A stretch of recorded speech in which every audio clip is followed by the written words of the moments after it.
In this video, I'm going to be doing an unboxing of the long-awaited Finalmouse Starlight-12. This mouse was released by Finalmouse back in May, and by many has been seen as one of, if not the best, wireless gaming mouse.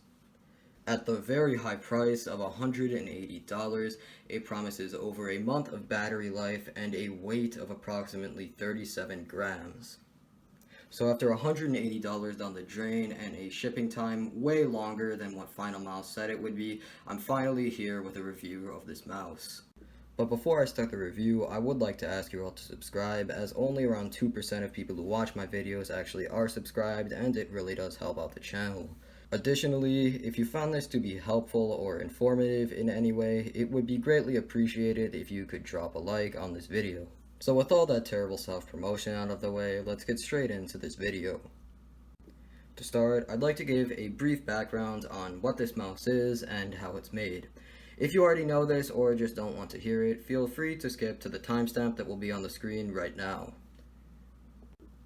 So the Starlight-12 was introduced by Finalmouse a while ago. It was said to be their best and most expensive mouse, which comes with all the crazy specs that I mentioned before. Additionally, only a limited amount of people would be able to get them at the drop. It also comes in two different sizes, small, which is closer to the Ultralight 2, and medium, which is supposed to be closer to the size of the Air 58. One thing that I found interesting about this mouse is that the different versions are named after different Greek gods: Hades, Ares, Zeus, and Achilles. All the versions named after different gods are the exact same mouse, but just with different paint schemes. I personally got the Ares, which in Greek mythology is the god of war, as it says on the package. But now that you all hopefully know the background of this mouse, let's get right into the unboxing. So as a first look out of the box, it looks like we have the actual mouse and then a bit of packaging under it, which I assume contains the wireless receiver and any other accessories. So yeah, it looks like we've just got the mouse, a couple little manuals, the USB charger, and then the wireless adapter. One thing that I forgot to mention about this mouse is that it's made out of a magnesium alloy. This not only makes it very light, but also very durable. The only part of the mouse that isn't durable is the underside of it, which is made out of a pretty brittle plastic, which I wouldn't recommend applying much pressure to, as it could easily break or crack. That's basically everything in the package out of the way, so now let's get into my thoughts and comparisons about this mouse. Now, if I put this next to my Ultralight 2, you can see that it is a little bit bigger. But keep in mind that it's probably to be expected because I ordered the medium version of this mouse as I thought it would fit my hand better. If I push this thing around, it does glide fairly easily, but in my opinion, the mouse feet still aren't as good as the ones on the glorious Model O. As for the actual functions of the mouse, if I just try and click, it is noticeably harder to click than the Ultralight 2 is. Same goes with the side buttons and the DPI button as well. And for the shape of the mouse, comparing it directly to the Ultralight 2, this mouse has a little bit more of an upward curve, whereas the Ultralight 2 is a pretty flat mouse. Still, it's not huge though, because if I were to put something next to this, like the G Pro Wireless, I don't know if I'm going to be able to show it because of the camera angle, this one has a much more profound curve on the back of it. However, just gripping and scrolling with this mouse feels really natural, and I really like the shape of it. And as if it wasn't already obvious, I really like the design on this mouse. It's got all these little streaks around it, and even on the scroll wheel and DPI button, it's just detailed everywhere. So with all the basics about this mouse covered, I'd like to move into my own personal list of pros and cons with this. The pros would be that this mouse is very light and very comfortable.